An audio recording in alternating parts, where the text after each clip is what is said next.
I, Justin P.J. Trudeau, do solemnly and sincerely promise and swear that I will truly and faithfully, and to the best of my skill and knowledge, execute the powers and trusts reposed in me as Prime Minister. So help me God. Hello and welcome to The Exchange. I'm Diane Buckner. It's official. Today, Justin Trudeau was sworn in as Canada's 23rd Prime Minister, and with him, a new team of cabinet ministers. As promised, it is ethnically diverse, includes more women than ever, and features a lot of fresh faces from across the country.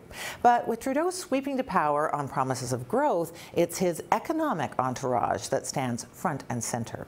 In all, Trudeau selected 30 ministers. Bill Morneau was named Canada's new finance minister, arguably the government's most critical portfolio. He's a millionaire businessman, well known on Toronto's Bay Street as executive chairman of Morneau Chappell, the country's largest manager of private sector pensions. He also formerly chaired the C.D. Howe Institute, but he's never sat in Parliament before. Morneau will help execute Trudeau's campaign pledges to run 3 years of deficits to spend on infrastructure, cut taxes for the middle class, and raise them for the 1%. Morneau is among that 1%. He may also undo some conservative programs, as Trudeau promised, like income splitting and the near doubling of the tax-free savings account. Many others have a stake in Canada's economy. Natural Resources Minister Jim Carr will have to contend with an industry roiled by low oil prices. The Winnipeg MP has experience in both business and provincial politics. Chrystia Freeland will head up international trade. The former journalist served as the Liberals' trade critic in the last Parliament.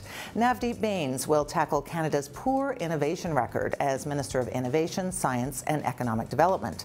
The Mississauga MP is a longtime friend and advisor to Trudeau. Canada's new Minister of Transport is astronaut Marc Garneau. He started his career in the Royal Canadian Navy and went on to become the first Canadian to fly in space. And Catherine McKenna will oversee the environment and climate change. The Liberals tacked on the phrase to the ministerial title, viewed by many as a sign Trudeau is serious about reversing our reputation on emission reduction commitments.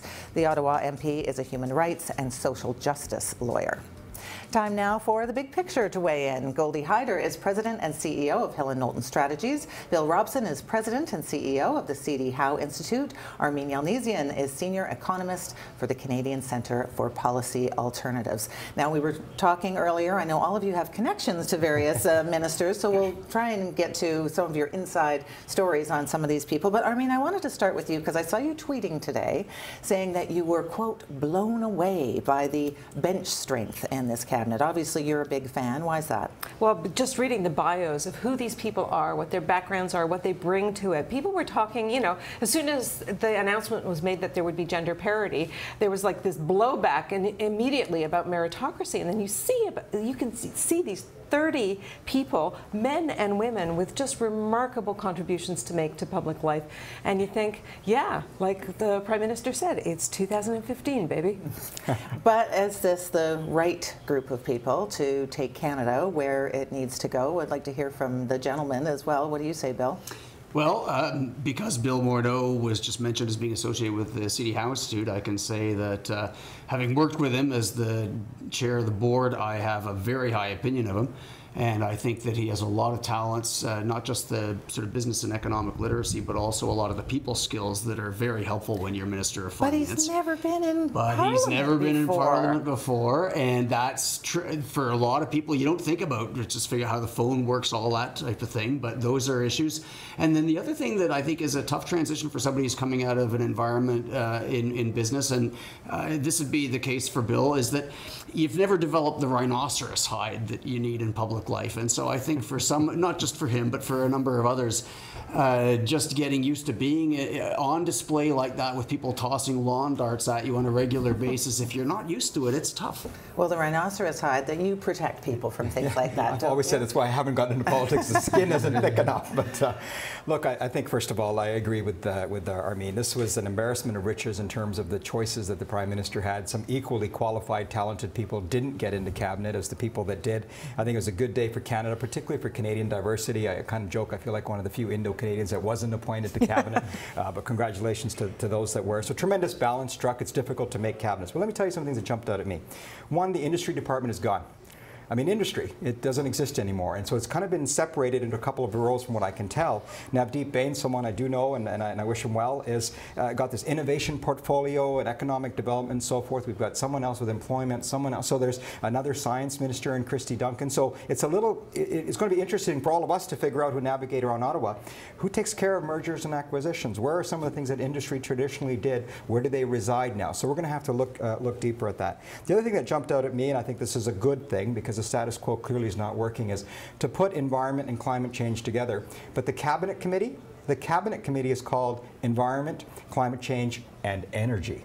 So that suggests that there's a recognition that these are all connected and that the status quo hasn't worked. We're going to have to break this logjam about making it either or, and we're going to have to co-create and find a way forward because access to markets remains a major issue for this country. So you're seeing a lot of significance in almost the naming of these different ministries and reconfiguring of those things. What jumped out for you, Armine, in terms of just the overall composition of the cabinet? Well, I would echo exactly what Goldy said. That was the big kicker, was that industry has been reconfigured, redefined. I would also agree that climate change being married to the environment is such a welcome signal.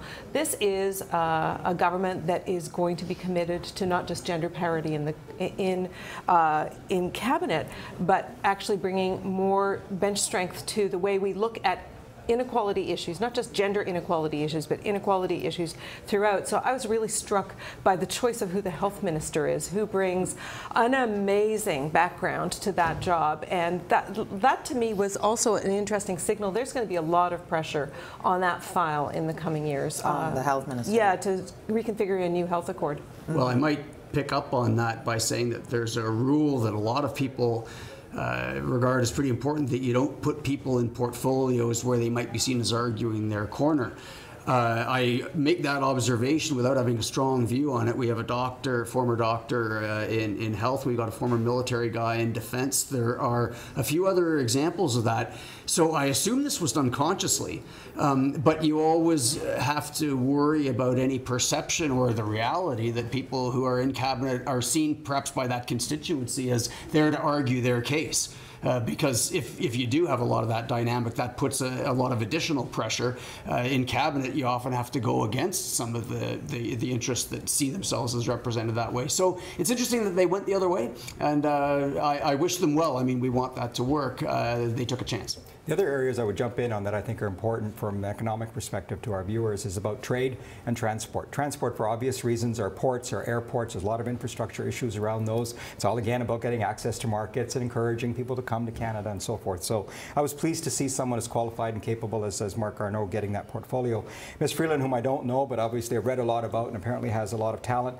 You know, she's going to inherit TPP right out of the gate, but people keep forgetting CETA is still not signed. Right. You know, we have these two major trade deals, perhaps the biggest legacies the former Prime Minister is leaving behind, that are still unfinished business to some extent. And so clearly she's going to have that. And I also note, again, kind of getting granular here, but the Cabinet Committee there that has been struck per their platform also relates to a very important thing called the United States of America, a relationship that some people feel has been damaged that needs to be resuscitated and repaired. So Cabinet Committee has been struck on U.S.-Canada relations. So there's a lot of work to do here for a number of people who are just going to first figure out where the bathroom is and how the question period works and how they're going to be scripted to answer these questions, who are now thrust into this important role. Now, Bill, you said you would be taking all the questions on our new finance minister, seeing as you know him so well. But just tell us a little bit more. I mean, when you think of what a tough portfolio he's got right now, so many concerns about the economy, and you know, people are going to be looking to him for so many answers.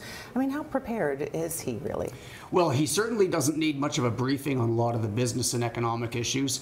Pensions are a hot topic, both for reasons that were in the campaign, CPP expansion being a possibility. Also, the federal government, as I occasionally have commented, has a very big pension problem of its own. And it's good to have a minister in place who knows a lot of that stuff. The people skills are really important. I mean, I want to underline what an asset that is for somebody in his position, because you have to say no a lot. And it's very important that when people who are meeting with you don't walk away having gotten what they wanted, they at least know they got a hearing, were treated respectfully and all that. And I know he's going to be very good at that.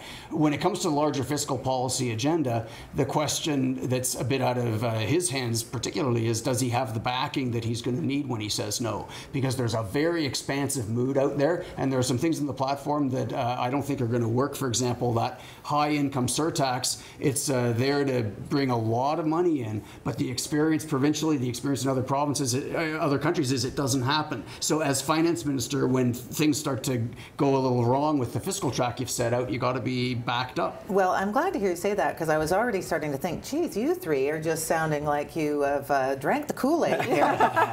Well, it's their best day, so we might as well be nice to them. From here on out, it's going to get a lot tougher. Next week, totally different. Exactly right. Yeah, I mean, you all just seem like you're quite impressed with this group. You know Is there any criticism? You know who's really impressed in Ottawa, let me tell you, is the public service. I've had numerous exchanges today with people, deputy ministers on down, asking how do you feel about the appointment and so forth. I know several of the people who were appointed to cabinet, and I think that there is a genuine interest and an excitement to start fresh. It's an opportunity to reset, to renew. New people come in, they have, they got their glossy eyes, and they see things that are possible to get done.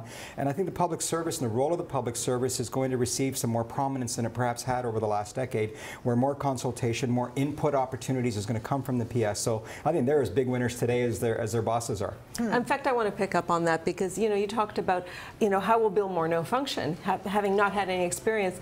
Another thing that the Prime Minister said today is governance by cabinet is back. Right. So it isn't one-man shows. Whether you're in finance or whether you're the Prime Minister, this sounds to me like a much more collaborative table, and with the number of women, of course, right? It does sound that way though at this moment, and with half of the people at the table being women, you can expect a lot more discussion going back and forth. That's just the way we roll. But on top of that, this is the best day. So I mean, the honeymoon starts to wrap up. They haven't now. had to say no to anything yet, and the first things they have to say no to are not far off. So that's going to be. We didn't mention Aboriginal, but I think that's another very big piece of this cabinet that we should pay attention to going down the road. And a Justice Minister that comes from that heritage. That murdered and missing Indigenous women's inquiry is going to be no tokenism. In fact, there's no tokenism at all in this cabinet. But like in business, it's all about the execution. So we'll wait and see. Right on. Yes. All right. Thank you. Thank you.